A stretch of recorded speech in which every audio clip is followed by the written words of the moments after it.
ಕರುಣಿಸುಗಲ ಬೈವನು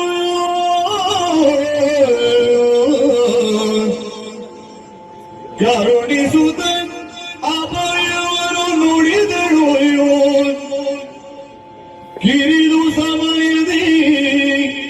ತರಿದು ದೈತ್ಯರ ನೆರವೆಯನೋ ಪೊರೆಯುವೆನು ನಿಮ್ಮನು ಮರೆಯ ಮಾತಲ್ಲ ಪೊರೆಯುವೆನು ನಿಮ್ಮನು ಮರೆಯ ಮಾತಲ್ಲ ಮರೆದಿ ನಿಜವನು ದುಗಿನ ಗಿರಿಜುಳಗಿರುತ್ತ ನೋಡು ದೇವಲೀಲೆಯ